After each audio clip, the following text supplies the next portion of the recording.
Bonjour, Natacha.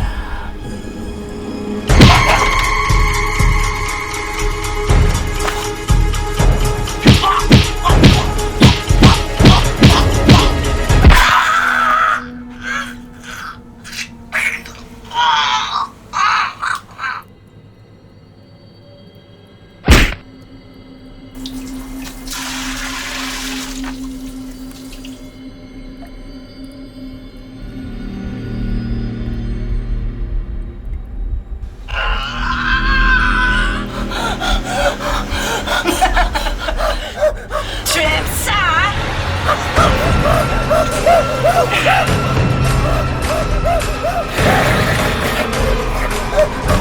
Ça flingue en bas, hein?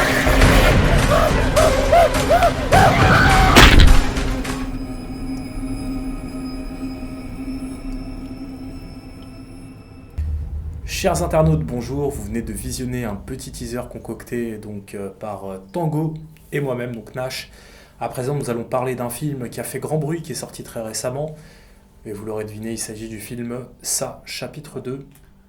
Alors globalement, cher ami, qu'est-ce que tu as pensé du film en général? En général, je suis sorti du cinéma, j'étais assez content, j'ai vu un joli spectacle. Tant au niveau visuel qu'au niveau du son, on en prend plein les oreilles. Et je pense que c'est important parce que le format, c'est quand même 2h45. Du coup, il ne faut pas s'endormir. Et donc, le son a vraiment, dans le film, a son importance. Au-delà de ça, voilà, encore une fois, comme le 1, même promesse au niveau des images, au niveau de la colorimétrie. C'est très joli, c'est très esthétique, il y a beaucoup de poésie à travers les plans. On sent qu'il y a vraiment un gros travail à ce niveau-là. Après, bien sûr, il y a aussi quelques bémols. Moi, j'avais adoré le premier Ça, il m'avait beaucoup étonné, en fait, dans le bon sens du terme. Et je trouve que le 2, malheureusement, ne tient pas toutes ses promesses. Ces promesses non tenues au niveau du scénario aussi, la mise en scène, qu'est-ce que tu en penses?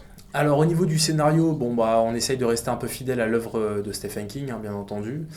On retrouve le héros 27 ans plus tard, effectivement, donc le club des 7, autoproclamé le club des ratés. Au niveau du scénar, il n'y a pas grand-chose à dire finalement. C'est plus au niveau de la mise en scène, comment mettre en scène justement le clown, le faire venir avec, on va dire, l'inventaire monstrueux qu'ils ont mis derrière, parce qu'il a différentes formes dans le 2, comme pour le 1 d'ailleurs.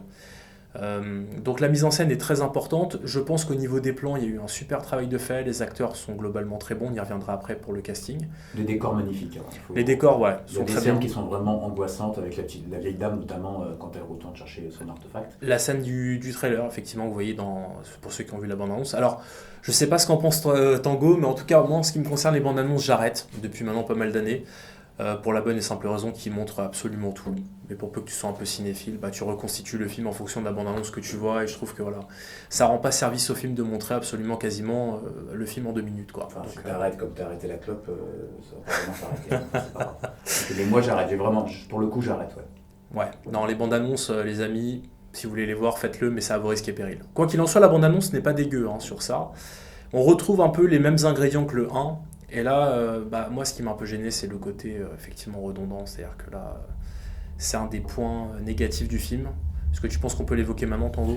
Ouais, dans les défauts majeurs du film, je pense qu'il y a déjà après, c'est facile de critiquer un long métrage. Après, quand on se retrouve derrière la caméra, c'est une autre histoire. Mais globalement, c'est vrai que 2h50, en fait, c'est pas 2h45, c'est 2h50.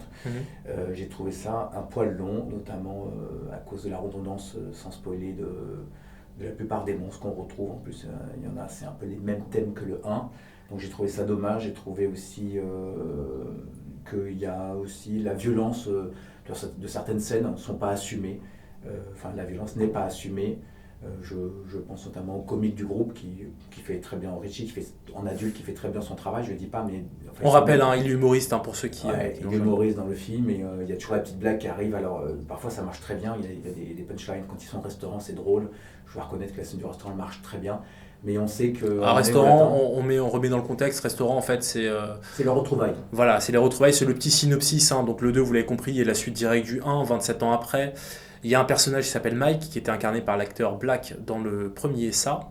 Et cet acteur, en fait, va recontacter toute la troupe. Parce que malheureusement, le clown Pennywise est revenu. Donc il y a une scène d'ouverture qui est très très bien faite, avec un réalisateur assez connu, vous verrez, ce sera une surprise pour ceux qui ne le savent pas. Et quoi qu'il en soit, donc rebelote, on redistribue les cartes, on revient au point de départ à Derry 27 ans après, chacun avec sa trajectoire, sa vie.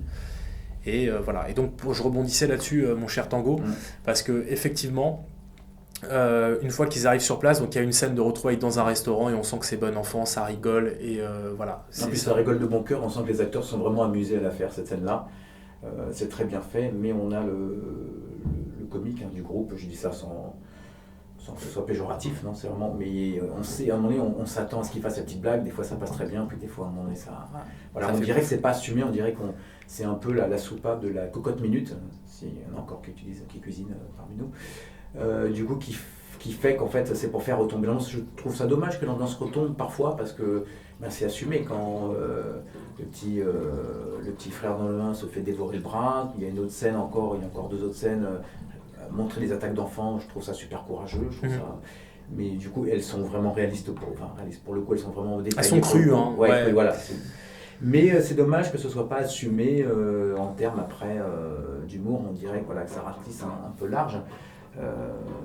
Oui, c'est en gros, on vous a fait peur, on a été très violent, mais vous inquiétez pas, on va savoir descendre. Voilà. Je trouve ça un peu dommage.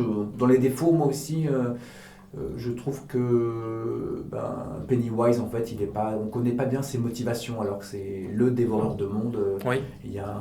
C'est abordé, mais ça reste en surface. À un moment donné, c'est dommage parce que c'est vraiment un personnage qui est super puissant. C'est pas juste un clown maléfique, c'est beaucoup plus que ça. Bon, après, 2h50, c'est déjà pas mal, je sais pas si... Mais peut-être qu'on aurait préféré changer... Enfin, on n'aurait peut-être pas préféré avoir James McAvoy qui achète son vélo, mais peut-être si on avait fait l'impasse sur le vélo et pas l'impasse... Voilà. Non, pas de spoil. Mais quoi qu'il en soit, il y a une scène effectivement avec James McAvoy. Je suis désolé, il achète un vélo, ça c'est une scène super importante. Voilà, sauf que c'est importante, vous allez voir pourquoi. Cette scène est importante pour ceux qui n'ont pas vu le film. Le vélo ? Ah oui, la scène du vélo. Ah oui, mon cher ami. La scène du vélo. C'est-à-dire que sans la scène du vélo, le film, il tiendrait pas debout. C'est une des charpentes du film.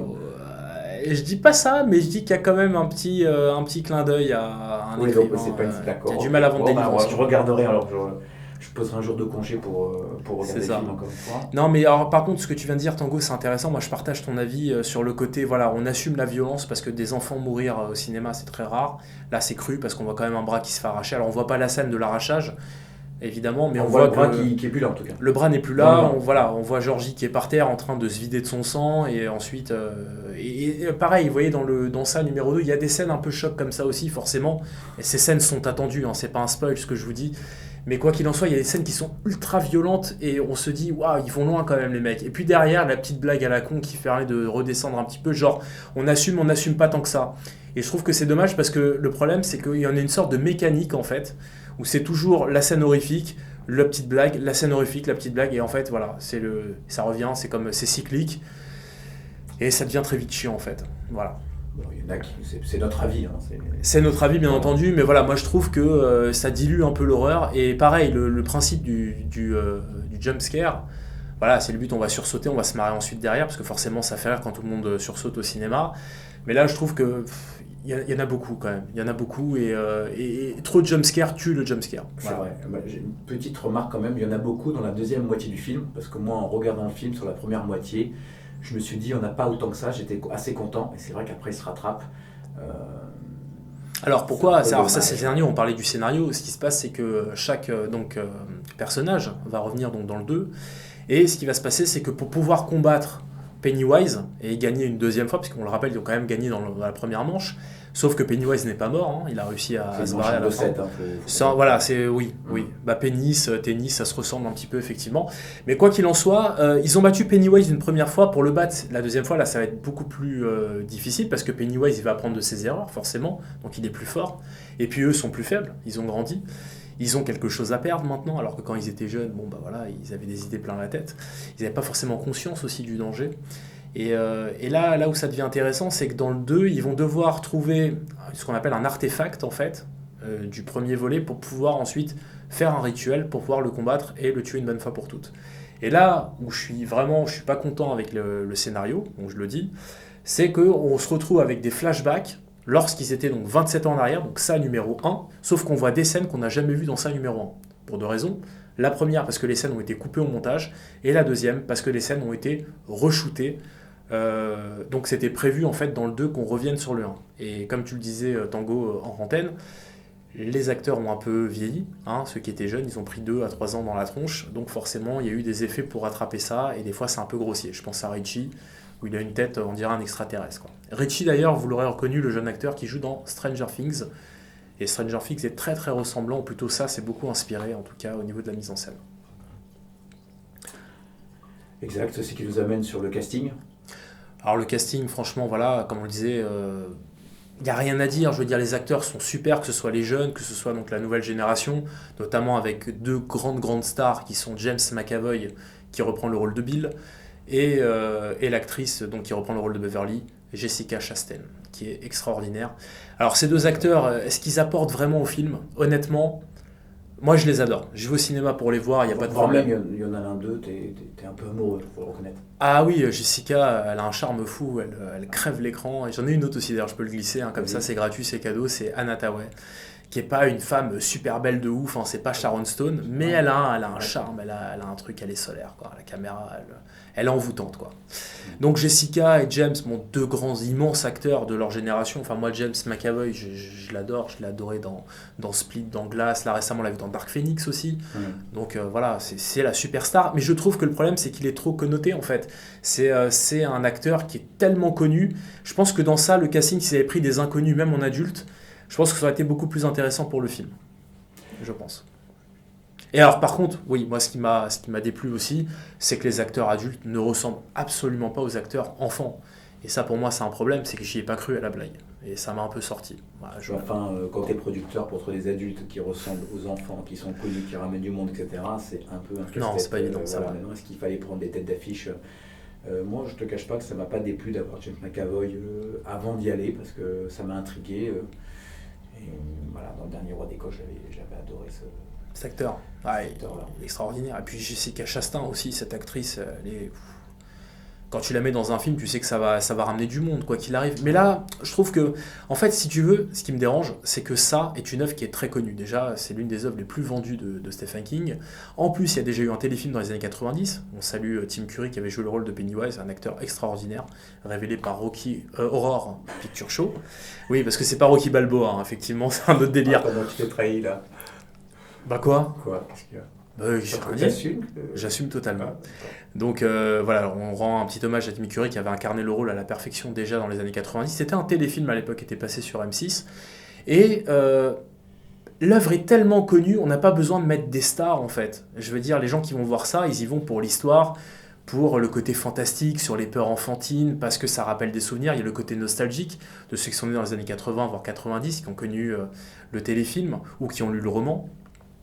Donc effectivement, c'est une valeur ajoutée, mais c'était pas forcément nécessaire, d'après moi.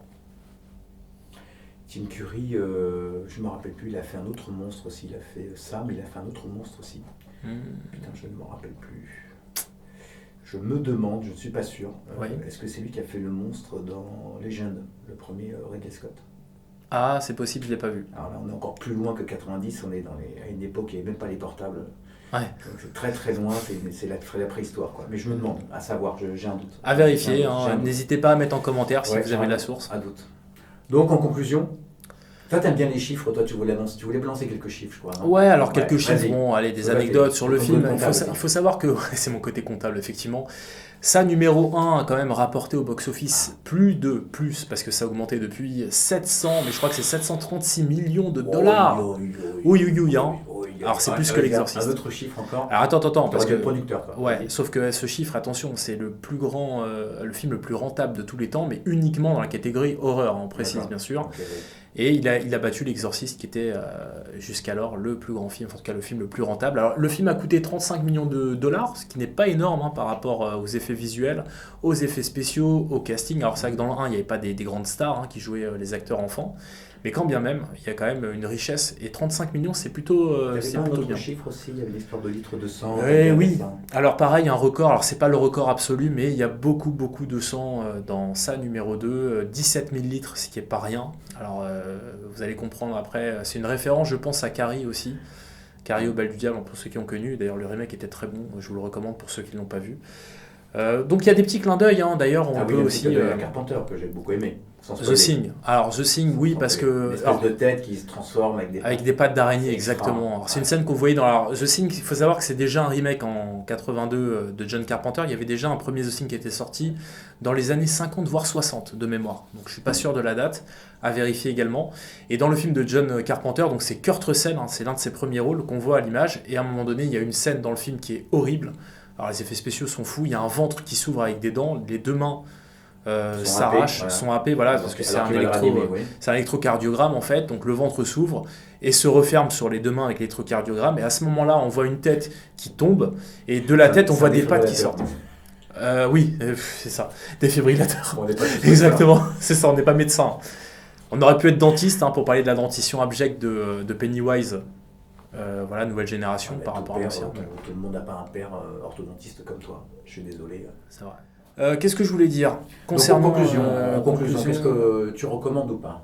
Alors je recommande, c'est un film à voir au cinéma parce qu'on en prend plein les yeux et plein les oreilles, que ce soit l'image qui est sublime avec des tons très feutrés, une belle image, une image qui est travaillée, une colorimétrie un peu sombre, un peu verdâtre, qu'on avait déjà vu dans le premier. Je trouve que dans le deuxième ça manque un petit peu de pluie et c'est un peu plus coloré, c'est un peu plus... On a plus de jour en fait dans le 2, alors que dans le 1 c'est très très sombre. D'ailleurs la scène d'ouverture, pareil, il y a de la pluie. Il y a quand même pas mal de scènes qui se passent quand même sous terre quand même. Oui, effectivement, parce qu'après il y a le puits, ça flotte en bas, etc. D'ailleurs vous avez vu dans le teaser, on essayait de respecter ça. On s'est dit qu'on allait cartonner Pennywise parce qu'on n'a pas aimé ce qu'il a fait aux enfants. Voilà. Pour en revenir au film, je recommande. On a cartonné, c'est pas nous qui avons cartonné, c'est la nana qui s'est fâchée. La nana, ah ouais, c'est énervé. Il faut dire qu'elle avait survécu à un massacre et là forcément quand Pennywise revient 27 ans après, elle l'a pas loupé quoi. Enfin vous avez vu, il en a pris plein la tronche. Je crois qu'il a aimé ça d'ailleurs, pour pas vouloir faire un vilain jeu de mots.